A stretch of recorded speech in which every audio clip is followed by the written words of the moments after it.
Hello all, welcome to study 61 of the Solving Studies to Improve Chess Calculation series. This study is from Genrikh Kasparyan. Genrikh Kasparyan was one of the greatest chess composers. In fact, he was the first composer to receive the Grand Master of Chess Composition from FIDE. So you see how important he was. He also was a very strong chess player from Armenia. He won 10 times the Armenian championship, so not just one time, 10 times. So he was very strong. He even played also many USSR championship finals. So we are looking at a strong chess player and one of the greatest chess composers ever.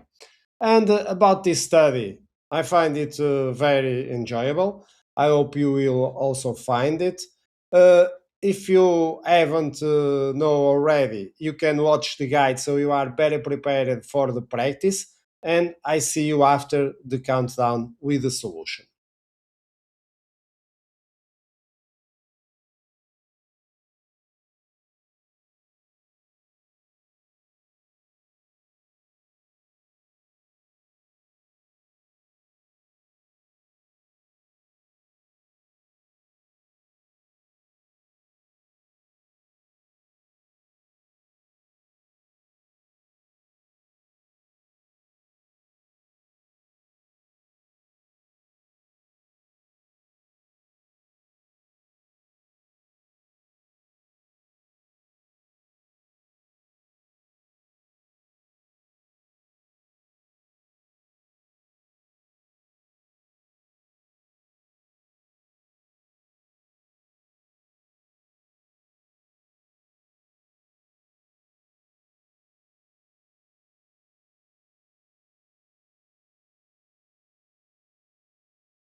And here we are for the solution. Let's start with that. First move, first only right, good, excellent move is to play h5 check. Okay, the study may look simple because we have a rook and a knight up and we think, okay, this is going to be easy peasy.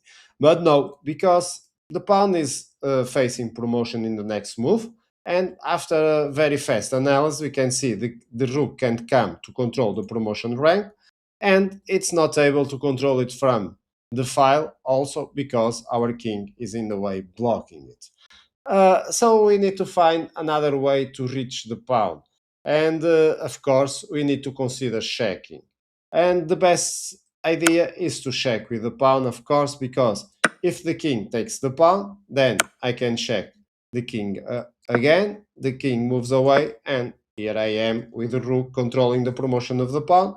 Of course, the next moves will be to grab the pawn, and after that, it's going to be a very easy win. So when facing the pawn, the king can't take it, and so is restricted to the just two squares. But if it goes to f6, well, surprise, surprise, checkmate. So this also doesn't help, which means we have a forced move over here to h6. Remember, from the guide, forcing moves are always the best to go with the solution.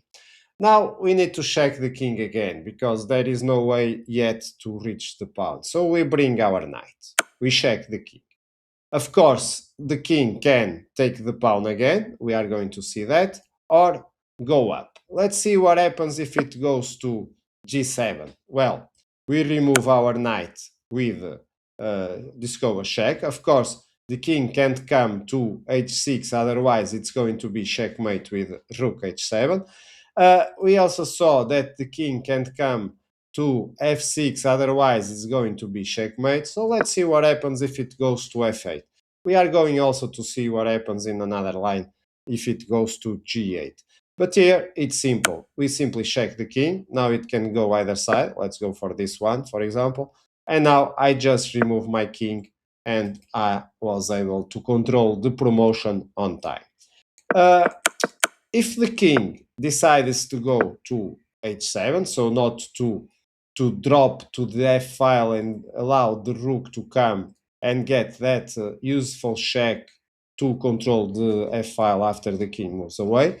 Well, over here, we also need to deliver a discover check. Let's go with the same. We already know the king can come to h6, so let's go up. And now we simply check the king, forcing it to come back to g7. And after it arrives on g7, we simply sacrifice the pawn. Now the king can't go to f6 because it's checkmate. So it's forced to go to g6, but it looks hard from now to see how white can progress. So if you haven't reached this position on this line, you can pause and try to find it by yourself because it's going to be a brilliant move. And the move is to move the king away from the f file with a brilliant move. Now, of course, we are threatening to come to the f file to control the pawn, but better than that, we are threatening checkmate in the next move. So even if black promotes, I simply check. Now it's forced. The queen needs to sacrifice. We grab the queen. The king takes the rook. And now, of course, I play this brilliant, not brilliant, but okay, excellent move, because now I guarantee the pawn promotion. The king can't come to this side, so needs to go away, and so it's a simply easy promotion. So let's come back a bit, and here let's see what happens if the king grabs the pawn. As you saw, this move up was not also easy because we had to find a brilliant move. So now we are facing again the challenge. Okay, how can I control the king? Again, we need to check it, of course. So let's go with our rook to check the king. Now we don't want to lose much time. Let's see what happens, for example, if the king goes up. Well, we simply check it with our rook. If the king takes the knight, we check it again. the king moves, let's say, for example, over here, and now I am controlling the pawn. So anytime the king goes to the f file, just makes it easier for us. So the king moves down, moves to the h4 square. Now I bring my knight. Okay, this is a brilliant move. Why? Because of course black will promote, then I check the king comes down, and notice that this will end in a checkmate. So if the king here, so over here, if the king here goes up again, well, I have time to control the pawn, because I can deliver a discover check with knight e4, and then the king moves, let's say, for example, over here, and then I simply grab the pawn. So in the end, the king over here, the black area was able to promote the queen, but not enough, of course, sacrificing. I still have the rook, and so as you can see, it was a nice finish for this endgame that looked easy, but it wasn't. Hope you have enjoyed, and see you in future studies. Bye bye.